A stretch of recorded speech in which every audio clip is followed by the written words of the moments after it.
Hello, Mission Apung Pasan on a YouTube channel. Portaman Tani Katani Malo, the Gregor and Pencil Ectom Manabortia, Kasum Copper, Lurai Lunga Blamang, Royal Lagadak Tanio, Tani Katani. Okay, Zilla Adjocum Pui Bon looks of Comtax CM Himonto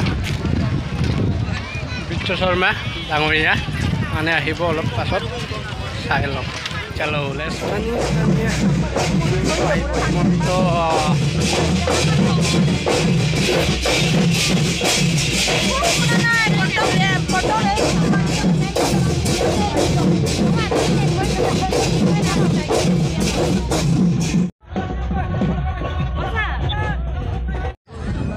Tania, Kunsulat Mujikatuka, not Tani Merang Ping of Latin, Himonto Kanam Ranga, so Himonto play a bond, so Atabladu to Ragana, Katoka,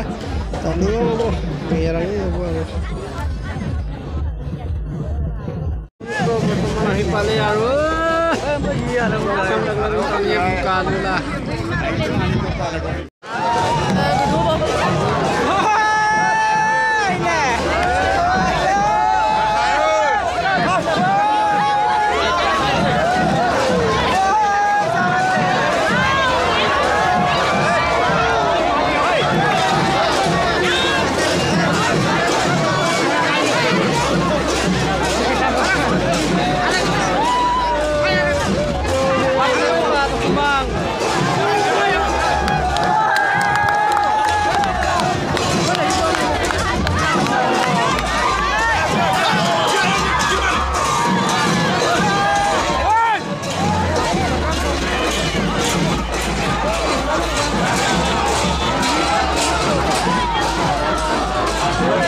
উৎকৰ্ষ সাধন কৰি আগুৱাই যোৱাকৈ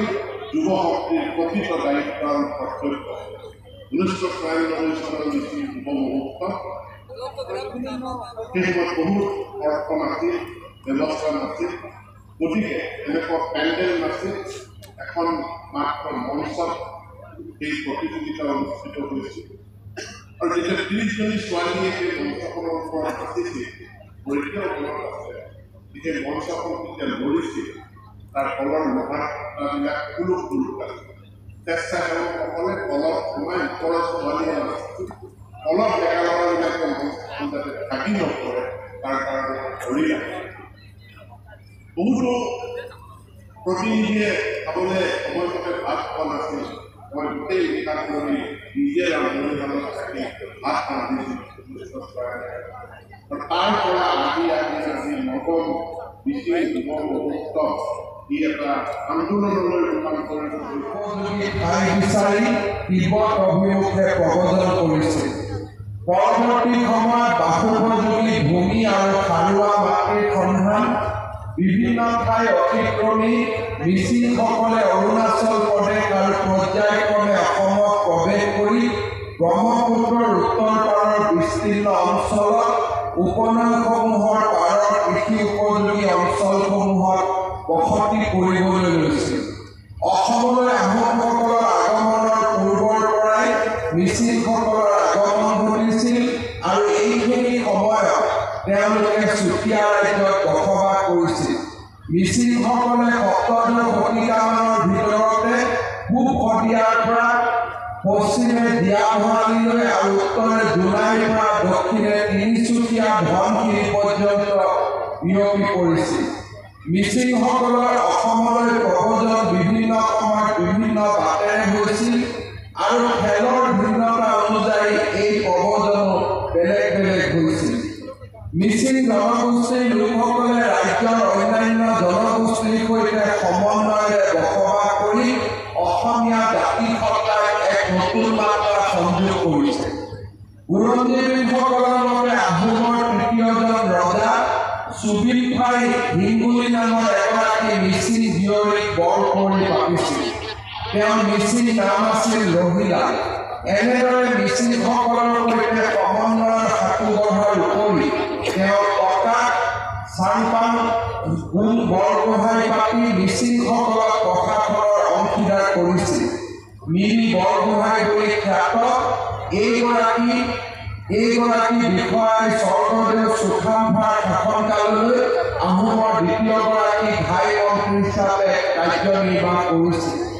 আহোমৰ ৰাজত্বকালত মিৰি সন্দিকৈ নামৰ এটা সামৰিক পদ আছিল মিৰি সন্দিকৈ পদটোৰ উৎপত্তিৰ সন্দৰ্ভত Ahom tribal relation political study গ্ৰন্থত উল্লেখ কৰিছে যে বৰগোহাঁই পৰিয়ালৰ ভোকোলা গোহাঁই কোনো প্ৰতিশক্তি নথকা তেওঁ তাও চুৰুংগী নামৰ এজন মিৰি যুৱকক আহোমৰ ৰীতিমতে খাওমু নাম দি তুলনীয়া পুত্ৰ হিচাপে ডাঙৰ দীঘল কৰিছিল গোহাঁইৰ তুলনীয়া পুত্ৰজনকে মিৰি সন্দিকৈ পদত অধিষ্ঠিত কৰা হৈছিল যি পদবী বৰফুকনৰ ঠিক তলতে আছে গদাধৰ সিংহৰ দিনত এই মিৰি সন্দিকৈ বংশৰে এজনক শদিয়াত শাসনকৰ্তা পতা হৈছিল আনহাতে শৰাইঘাট যুদ্ধৰ সময়ত বৰফুকনে মিৰি সন্দিকৈ পাণ্ডু সৈন্য পৰিচালনাৰ দায়িত্ব দিছিল